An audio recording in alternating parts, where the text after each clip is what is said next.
Peace and greetings to you guys. This is Omar Abdul Malik, physician assistant and health educator. This is not my Sunday long run. I had to switch it to Saturday because I have to give a talk on Sunday and work. So here I am with Saturday.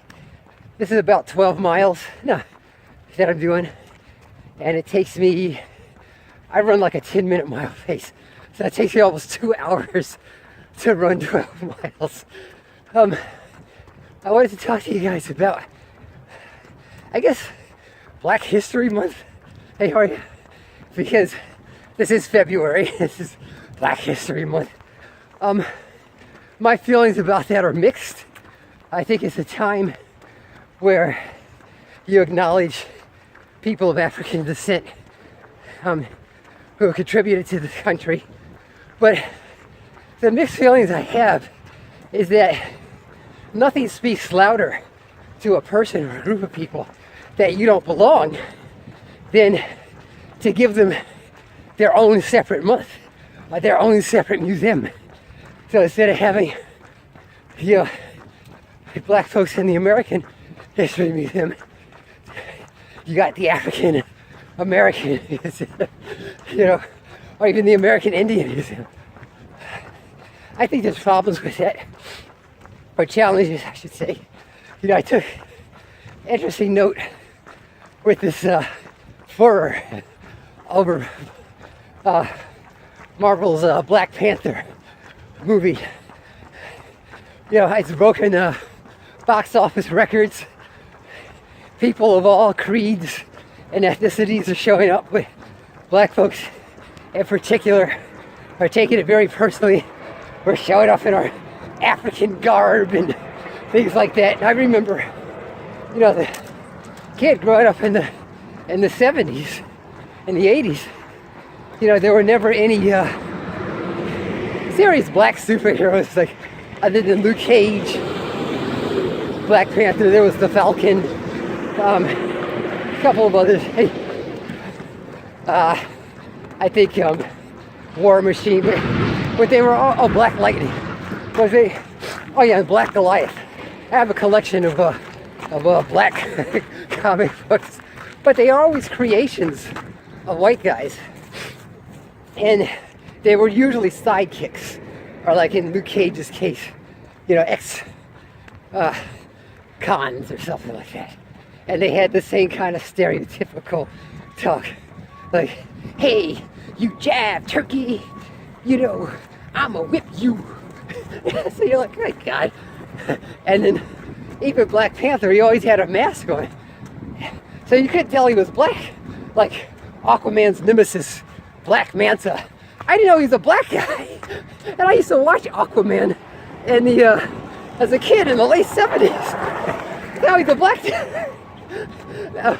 But so I understand why we're excited, and I hope non African Americans understand why we're excited. We're not like, "Yeah, in your face, white man," but it's a chance to kind of celebrate black accomplishments, even if it is a highly fictionalized character in a fictionalized land with a fictionalized culture.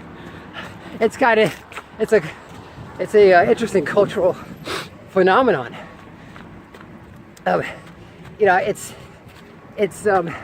think we had Meteor Man by Robert Townsend, and there was one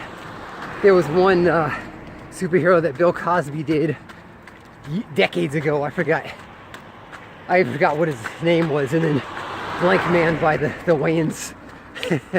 But these were all kind of comedy. They weren't meant to be taken seriously. So this is a serious comic book character. Sorry, nose is running. But I thought about it, and I said, with Black history and the Black Panther and all this, when do you start trying to make yourself into these fictionalized characters?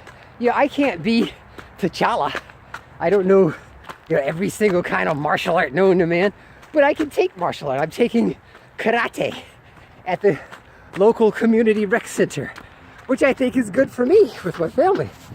You know, I can't, I'm not a super genius, but I can make myself as smart as I possibly can. And, see, I gotta run backwards. I can make myself as intelligent as I can. I can get various degrees. I think T'Challa has several PhDs. I have one doctorate. I got 2 bachelor's degrees and a master's. That's pretty good. You know, I can work on my body. I can exercise as I do on a daily basis. I can be a man. I'm not royalty, but I can carry myself like a royal person with integrity and some degree of nobility. You know, so I can be a good example for myself, number one, but for my children and my community, and you know, give us something real to look to. Hey, how you doing? You know, we don't always have to look to fiction, and even it transcends race. For white guys, you can be Bruce Wayne. You might not be a billionaire genius, but you can make yourself the best that you can be. You know, you can save your money, learn to invest. There's so many things online. You know, how to invest your money, learn about the stock market and 401k. So you won't be a billionaire, or in T'Challa's case, a trillionaire. But you could be somebody who makes, you know, who's a net worth of at least a couple of $100,000. That's pretty good. You know, you could be somebody who's, you know, as I like to call, a barely there millionaire. Say you're making just under $1 million. That's pretty good. And then you can do positive things with it. Even if you don't have your own nation, you could be a nation unto yourself. You know, start with yourself. You know, build yourself up. You know, start with your family. Your wife is your queen. Your kids are your subjects to a certain degree. my children aren't my subjects. They'll let me know that. Dad! But you know, try to be the best that you can be. You know, to the greatest of your ability. You know, we're not here for that long. I'll be 50 years old in a few months, God willing, if I'm still alive. But so I have a great appreciation for just how fast time goes by. I mean, the decades, the years turn into, the months turn into years, the years turn into decades.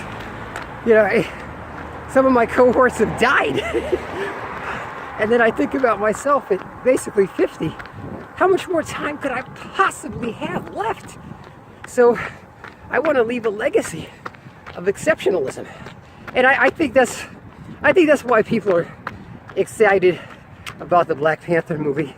A lot of people, other folks can't understand that because, you know, if you don't come from a group where exceptionalism is celebrated, and it's not because you can play basketball or entertain the predominant mainstream society with your jokes, you know, being a comedian or singing or rapping or whatever. Not that there's anything inherently wrong with that, but you know, I think that we can do better than that. We don't have to do that anymore. You know, there's free coding classes. You can be the next Mark Zuckerberg. You're a young billionaire. You can be the next Bill Gates. You come up with a new type of computer. You could become the next creator of Tesla. His name escapes my memory right now, but you know, I see a lot of these rappers and, you know, black sports guys talk about what kind of cars they own. Yeah, this my fleet of cars here. Well, why not take that money and, you know, build a new type of car that you know, runs on a solar energy or something. Since you brag about how much money you have, you know, support young black kids that want to be, you know, engineers. And you could be, you know, you can give a chair, give money to establish a chair for a science foundation. you know? And I just think we can do better. I mean, you can't keep blaming the white man and blaming whoever, and then when somebody else finally celebrates you, say, oh yeah, see, we did it. Yeah, I mean, did you really do it? Or, I don't know. But I hope nobody's offended by what I've said. Sometimes when you say things that are considered provocative, or even what strikes me as common sense, people get angry. But you know, we can just keep trying. It's not easy, but you know, the reward is leaving a lasting legacy of exceptionalism, which is a very good thing. I wish you all the best of success in your positive endeavors. You know, keep striving, no matter how hard it gets. Make yourself the best that you can possibly be, physically, mentally, and spiritually. If you have an interest in medicine, healthcare, or just living a good, positive lifestyle, please subscribe to my channel.